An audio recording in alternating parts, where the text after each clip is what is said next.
अगर आपके पास एक्सपीरियंस नहीं भी है या मास्टर्स की डिग्री नहीं भी है तो भी you can apply for this exam. तो गाइज एम्स ने अपनी वेबसाइट पे कल ही एक नोटिफिकेशन डाला है जहाँ पे उन्होंने बहुत सारी पोस्ट एंड वैकेंसीज निकाली हैं for physiotherapist all over India. बहुत सारे एम्स में वैकेंसीज निकली हैं, तो वो जो पूरा डिटेल्ड एडवर्टाइजमेंट है इनका वो मैं आपको यहाँ पे दिखाने वाली हूँ और इन डिटेल में आपको सारी बातें बताने वाली हूँ कि ये फॉर्म कितने का होगा, क्या सिलेबस होगा, पासिंग मार्क्स क्या होंगे, एज रिलैक्सेशन कितना है, इन डिटेल मतलब मैं एक एक चीज़ आपको इस वीडियो में बताने वाली हूँ रिलेटेड टू दिस एग्जामिनेशन। तो आप ये वीडियो पूरा अच्छे से देखना क्योंकि अब की बार बहुत सारी वैकेंसीज निकली हैं, मोर देन 80 वैकेंसीज, 80-85 वैकेंसीज से भी ज़्यादा यहाँ पे वैकेंसी निकली हैं अब की बार for the post of physiotherapist. और इसमें एक बहुत बढ़िया बात ये भी है कि अगर आपके पास क्लिनिकल एक्सपीरियंस है या फिर क्लिनिकल एक्सपीरियंस नहीं है, आपके पास मास्टर्स डिग्री है या आपके पास मास्टर्स डिग्री नहीं है, आप सिर्फ बैचलर्स करके अभी फ्रेशली निकले हो और आपको पास कुछ भी नहीं है अभी, अगर ये भी बात आपके साथ है ना तो भी आप इस फॉर्म के लिए अप्लाई कर सकते हो और ये एग्जाम जाके दे सकते हो क्योंकि एलिजिबिलिटी क्राइटेरिया हर एम्स का अलग अलग है, वो मैंने इन डिटेल सारा इस वीडियो में आपको बताया है। तो आप एक बार अच्छे से इस वीडियो को देख लेना और उसके बाद अपना फॉर्म जो है वो जल्दी से भर देना। एक एक बात मैंने आपको इस वीडियो में यहाँ पे बताई है इस एग्जामिनेशन से रिलेटेड और उसके बाद भी अगर आपको कोई डाउट आता है तो आप मुझसे कमेंट में पूछ सकते हो। अब जल्दी से मैं आपको बताती हूँ पूरा प्रोसीजर, आपको कैसे फॉर्म भरना है, एडमिट कार्ड कब आएगा, सेंटर कैसे अलॉट होंगे, एक एक चीज़ मैं आपको इस वीडियो में बताने वाली हूँ। तो आप बिना किसी देरी के जल्दी से वीडियो स्टार्ट करते हैं। और हाँ, इस बात का ध्यान रखना कि अगर आपके पास सिर्फ बैचलर्स डिग्री है उसके अलावा कुछ भी नहीं है तो भी आप इस फॉर्म के लिए एलिजिबल हो, आप ये एग्जाम दे सकते हो और अपनी जॉब एम्स में ले सकते हो। So guys this is the detailed recruitment advertisement DRA for CRE examination. और अब इसके बारे में हम इन डिटेल एक एक करके जो भी इंपॉर्टेंट पॉइंट्स हैं जो इस एग्जाम में आपको कवर करने हैं, जो आपको पता होने चाहिए, वो मैं आपको सारे इस वीडियो के अंदर बताने वाली हूँ। राइट, तो सबसे पहले हम फोकस कर लेते हैं ऑन दी इम्पॉर्टेंट डेट्स। तो सबसे पहले आपको ये ध्यान रखना है कि जो लास्ट डेट है that is 2 December 2025 up to 5 PM। बहुत क्लियरली इन्होंने ये मेंशन किया है। अब फॉर्म फिलिंग स्टार्ट हो चुकी है कल से यानी कि 14 नवंबर से और ये फॉर्म फिल किए जाएंगे up to 2 December till 5 PM। Right, उसके बाद जो आपका डेट है एग्जामिनेशन का वो यहाँ पे टेंटेटिवली दे रखा है 22 टू 24 दिसंबर। तो आप ये मान के चलो कि 22 से 24 के बीच में जो आपके एग्जामिनेशन है वो हो जाएंगे एंड जो लास्ट डेट है दैट इज 2 दिसंबर। तो लास्ट डेट का वेट, तो एंड तक लास्ट डेट का वेट मत करते रहना कि हम लास्ट डेट आएगी तभी उसके आसपास ही फॉर्म भरेंगे। जितना जल्दी आप फॉर्म भर लोगे it would be better for you. अब ये सारे कंटेंट्स वगैरह हमें ज़्यादा पढ़ने की ज़रूरत नहीं है। तो एम्स के अंदर अभी बहुत सारी वैकेंसीज निकली हैं, हमें अपनी मेन मुद्दे की बात पढ़नी है। तो सबसे पहले ये जो फॉर्म है ये सिर्फ ऑनलाइन बेसिस पे ही भरा जाएगा इनकी इस ऑफिशियल वेबसाइट पे दैट इज www.aimsexam.ac.in। इसी वेबसाइट पे जाके आपको ऑनलाइन फॉर्म को फिलअप करना है, ऑफलाइन तरीके से फॉर्म आपको नहीं सबमिट करना है, ऑफलाइन तरीके से आपको फॉर्म सबमिट नहीं करना है, ना ही वो फॉर्म एंटरटेन किया जाएगा। बट इन्होंने यहाँ पे साफ साफ बोला है कि आप एक रजिस्ट्रेशन स्लिप का यानी कि जो आपकी वो स्लिप आएगी और जो आपने पेमेंट करी है उसकी स्लिप, उसका अपने पास आप प्रिंट आउट निकाल के रख सकते हो सामने प्रूफ दिखाने के लिए कभी भी। उसके बाद जो यहाँ पे मेन पॉइंट है वो ये है, आपको जितनी भी एसेंशियल रिक्वायरमेंट है जो कि इस पोस्ट के लिए आप अप्लाई कर रहे हो वो आपको अच्छे से देखनी है, उसके बाद ही आपको ये फॉर्म फिल करना है। अगर आपकी जो रिक्वायरमेंट है, जो एम्स की रिक्वायरमेंट है वो आपके उससे मैच नहीं हो पा रही है, आपके पास उतनी एलिजिबिलिटी नहीं है, तो आप इस फॉर्म को प्लीज़ मत भरना, वो कभी भी कैंसिल कर देंगे जब उन्हें पता चलेगा। उसके बाद जो मेन इंपॉर्टेंट चीज़ आपको यहाँ पे ध्यान रखनी है कि जो भी आप अपनी इमेज अपलोड करोगे, अपनी खुद की इमेज करोगे, सिग्नेचर की करोगे, पासपोर्ट साइज फोटो डालोगे, थंब इम्प्रेशन डालोगे, वो एज पर दी गाइडलाइंस होना चाहिए। जब आप फॉर्म भरोगे तो एक ऑप्शन आता है अपलोड इमेज इंस्ट्रक्शन का, तो वहाँ पे जो इंस्ट्रक्शन दे रखा होता है कि जो सिग्नेचर है वो बॉक्स के अंदर होना चाहिए, थंब का इंप्रेशन भी एक बॉक्स के अंदर होना चाहिए। तो ये सारे डायमेंशंस आपको वहाँ पे मिल जाएंगे और आपको उसी तरीके से अपना जो फॉर्म है, जो अपलोड इमेज का फॉर्म है, उस टाइम वहाँ पर आपको अपलोड करना है। उसके अलावा अगर आपके पास एक्सपीरियंस है, जैसे कि किसी पोस्ट में एक्सपीरियंस मांगा गया है, तो वहाँ पर आपको अपना एक्सपीरियंस सर्टिफिकेट भी दिखाना पड़ेगा, इस चीज़ का भी आपको ध्यान रखना है। तो ये सारे आप पूरा इसको फॉर्म को पढ़ सकते हो अच्छे से, बट मैं यहाँ पे आपको सिर्फ इंपॉर्टेंट बातें बता रही हूँ जो आपको पता होने चाहिए, हमारे काम की चीज़ है मेन। राइट, उसके अलावा एज रिलैक्सेशन तो आपको मिलेगा ही, बट अगर आप SC ST OBC unreserved category से आते हैं तो आपको कोई भी एज रिलैक्सेशन यहाँ पे नहीं मिलेगा। यहाँ पे इन्होंने क्लियरली लिखा है SC, ST, OBC candidates who opt to apply for unreserved vacancies that they will not be eligible for age relaxation। तो इस चीज़ का आपको यहाँ पे ध्यान रखना है। तो यहाँ पे सारा इन्होंने एज रिलैक्सेशन का पूरा बता रखा है कि किसको कितना कितना इन्होंने एज रिलैक्सेशन दिया है। तो आप यहाँ पे पॉज करके इसको पढ़ सकते हो, राइट। अब आगे चलते हैं, जो हमारे मेन मुद्दे की बात है उसके बारे में अब हम जानते हैं। तो यहाँ पे अब हमें देखना है मेन एप्लीकेशन फ़ीस की। एप्लीकेशन फ़ीस हमारी फॉर्म भरने की फ़ीस यहाँ पे कितनी है। तो यहाँ पे जनरल और ओबीसी कैंडिडेट्स के लिए the fees is 3000 rupees. SC ST candidates या फिर EWS कैंडिडेट्स के लिए the fees is 2400 rupees and PWDs के लिए दे आर एग्जेम्प्टेड, उन्हें कोई फ़ीस यहाँ पे नहीं देनी है।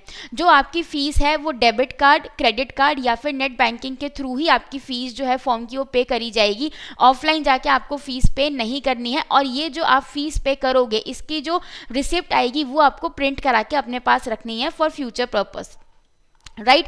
एक बार अगर आपने फीस सबमिट कर दी है तो किसी भी सर्कमस्टांस पे वो फीस आपकी वापस रिफंड नहीं होगी। यहाँ पे इन्होंने क्लियरली ये मेंशन किया है।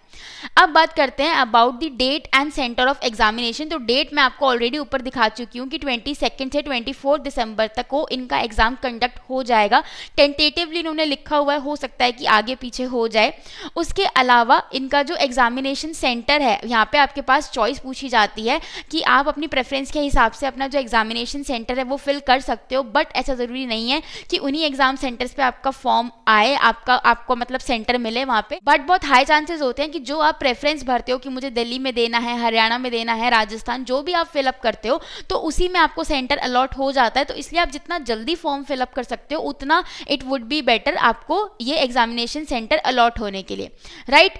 Next is the admit card की एडमिट कार्ड कब रिलीज होगा। अब देखो, अगर आपका एग्जाम 22 दिसंबर को है तो उससे 3 दिन पहले यानी कि 19 को आपका एडमिट कार्ड रिलीज हो जाता है।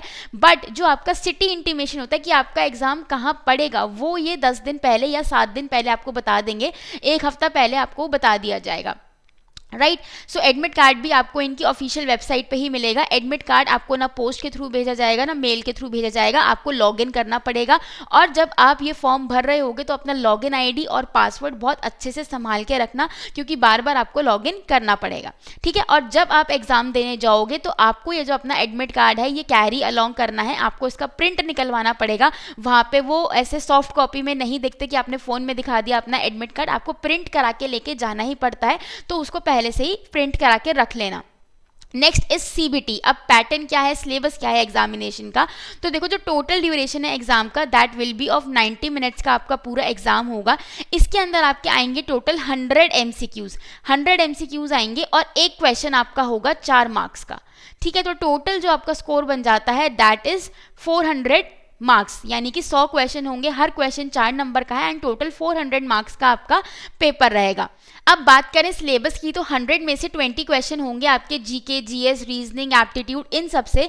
और जो आपके बाकी के रिमेनिंग 80 क्वेश्चन है वो आपके सब्जेक्ट स्पेसिफिक होंगे। यानी कि अगर आप फिजियोथेरेपी से फॉर्म भर रहे हो तो जो भी आपने फिजियोथेरेपी में पढ़ा है अब तक उसमें से कुछ भी आ सकता है। तो complete syllabus of your bachelors is for these 80 questions, ठीक है। उसके बाद ये जो क्वेश्चन पेपर है, ये जो आपका एग्जामिनेशन है, यहाँ पे उन्होंने क्लियरली बोला है it will be divided in 5 sections और हर सेक्शन आपका 18 मिनट की ड्यूरेशन का होगा।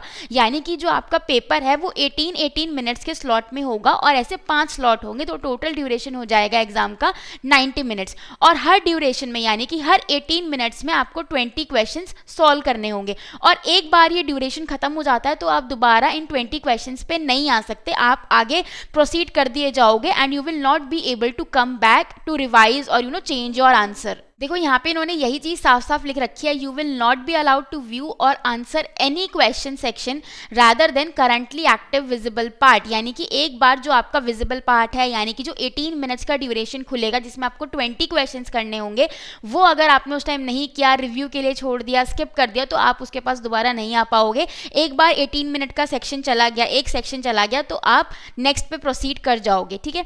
मीडियम ऑफ इंस्ट्रक्शन जो हम लोगों के लिए रहेगा that would be English only.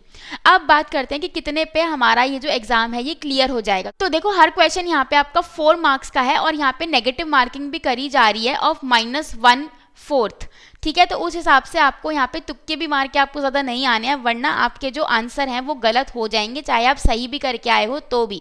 अब क्वालिफाइंग मार्क्स कितने हैं, तो सो अनरिजर्व्ड और ईडब्ल्यूएस कैटेगरी के लिए क्वालिफाइंग मार्क्स आर 40%। तो 400 का 40% जो होगा वो है हमारे qualifying marks unreserved general category के लिए। ओबीसी के लिए these are 35% and SC ST के लिए दीज आर 30%। तो सो अगर आप इतने मार्क्स स्कोर करके लाते हो और आप इनमें से जिस भी डोमेन में पढ़ते हो उस हिसाब से आपको देखना पड़ेगा कि मुझे कितने मार्क्स स्कोर करने हैं और फिर आप ये पेपर क्वालिफाई कर लेते हो, राइट। अब इसके बाद हम मेन बात करते हैं कि हमारा सिलेबस क्या आएगा। तो हम सीधा फिजियोथेरेपिस्ट वाले पार्ट पे ही चलते हैं। तो यहाँ पे देखो, physiotherapist, junior physiotherapist, multi rehabilitation worker physiotherapist and demonstrator physiotherapist. Mode of examination आपका इंग्लिश ही रहेगा। अब इसके बारे में हम डिटेल में पढ़ते हैं, जानते हैं कि क्या क्या इसमें वैकेंसीज निकली हैं एंड क्या हमें और यहाँ पे देखने की ज़रूरत है। इन डिटेल यहाँ पे इन्होंने पूरा अपना एलिजिबिलिटी क्राइटेरिया बता रखा है, तो आप जल्दी से एक बार उसको चेकआउट कर लेते हैं। हाँ, तो ये देखो, ये रहा 30th नंबर पे and this is on page number 69। आपको इस एडवर्टाइजमेंट के, इस पीडीएफ के 69 पेज नंबर पे मिल जाएगा। अब देखो, एम्स में वैसे तो आपको 2 साल का एक्सपीरियंस चाहिए, आपके पास बैचलर्स डिग्री होनी चाहिए एंड फिर उसके बाद आपको 2 साल का क्लिनिकल एक्सपीरियंस चाहिए। बट 2 जगह ऐसी है जहाँ पे आपको सिर्फ डिग्री चाहिए, आपको एक्सपीरियंस नहीं चाहिए। दैट इज आपका डिमॉन्स्ट्रेटर की post for regional institute of paramedical and nursing sciences, जिसमें आपको सिर्फ बीपीटी की डिग्री चाहिए और अगर आपके पास मास्टर्स की डिग्री होगी तो वो ज़्यादा डिज़ायरेबल है, but it is not an essential qualification. Bachelors की डिग्री चाहिए, मास्टर्स भी हो तो ठीक है। एम्स दिल्ली में तो आपको मास्टर्स भी डिज़ायरेबल नहीं लिखा है, यहाँ पे अगर आपके पास सिर्फ बैचलर्स की भी डिग्री है तो भी you can apply without any clinical experience. बाकी जितने भी एम्स हैं, AIIMS Bhopal, AIIMS Kalyani, AIIMS Rajkot, Bhubaneswar, इन सब में इन्होंने मांगा है 2 साल का एक्सपीरियंस। यहाँ पे आप देख सकते हो। तो मैंने सिर्फ इसलिए ये फर्स्ट और 5th पॉइंट ही हाईलाइट किया है क्योंकि इन 2 जगह पे कोई एक्सपीरियंस नहीं मांगा गया है, सिर्फ बैचलर्स डिग्री के बेसिस पे भी आप ये फॉर्म फिलअप कर सकते हो, राइट। बाकी जितने भी एम्स के इंस्टीट्यूट्स हैं ऑल ओवर इंडिया, वहाँ पे आप देख सकते हो कि 2-2 साल का एक्सपीरियंस मांगा ही गया है, ठीक है। तो ये चीज़ आपको ध्यान रखनी है। अगर आपके पास एक्सपीरियंस नहीं भी है या मास्टर्स की डिग्री नहीं भी है तो भी you can apply for this examination and hopefully कि आपका हो सकता है ये एग्जामिनेशन क्लियर हो जाए। तो यू नेवर नो, राइट। अब बात करते हैं कितनी वैकेंसीज हैं, कितनी सीट्स निकली हैं फिजियोथेरेपी के प्रोफेशन में यहाँ पे। तो जल्दी से यहाँ पे देख लेते हैं। सो यहाँ पे आप देख सकते हो, यहाँ पे हर एम्स की इन्होंने different category wise unreserved, EWS, OBC, SC, ST, ex serviceman, PWD type, तो इन सब के लिए इन्होंने प्रॉपर आपको बाइफर्केशन दे रखा है कितनी कितनी सीट्स निकली हैं। तो ये बहुत सारी सीट्स निकली हैं। So if you really want to join AIIMS तो आप इस एग्जाम को प्लीज़ बहुत सीरियसली लेना। लास्ट टाइम जो वैकेंसीज निकली थी फिजियोथेरेपिस्ट के लिए दे वर वेरी लेस, बट अब की बार बहुत अच्छी खासी वैकेंसीज आई हैं। तो आई वुड रियली सजेस्ट कि आप ये फॉर्म भरो और अपनी पूरी मेहनत करो इस एग्जाम को क्लियर करने के लिए। So these are all the important information which I wanted to share with you. बस ये सारी इंपॉर्टेंट बातें हैं जो मैंने आप लोगों के साथ यहाँ पे शेयर कर दी हैं। आप चाहो तो ये पीडीएफ डाउनलोड करके भी इसको इन डिटेल भी पढ़ सकते हो। मेन आपको यहाँ पे यही याद रखना है कि आपका जो एग्ज़ाम है, वो फॉर्म है, वो 2 दिसंबर तक ही फिलअप किया जाएगा और जितना जल्दी इस फॉर्म को फिलअप कर दोगे it would be better for you, ताकि जो आपका एग्ज़ाम सेंटर है वो आपकी जो प्रेफरेंस है उसी के हिसाब से आपको अलॉट कर दिया जाए। सो गाइज, ये मैंने आपको इन डिटेल सब कुछ समझा दिया है कि ये फॉर्म कैसे भरा जाएगा, कि मतलब एक एक बात मैंने आपको यहाँ पे अच्छे से एक्सप्लेन कर दी है। सो गाइज, अगर आप बहुत सीरियस होकर इस एग्जाम के लिए पढ़ना चाहते हो तो ऑलरेडी मैंने अपने चैनल के ऊपर एक सीरीज बनाई हुई है जिसमें मैंने एम्स के जितने भी PYQs हैं वो कवर किए हैं। तो उनका लिंक मैं आपको डिस्क्रिप्शन में दे दूंगी, आप चाहो तो वहाँ पे जाके देख सकते हो और वहाँ से पढ़ सकते हो। और अगर ये वीडियो इन्फॉर्मेटिव लगा हो तो मेरे चैनल को ही ऐसे इन्फॉर्मेटिव वीडियोज़ के लिए ज़रूर सब्सक्राइब कर देना।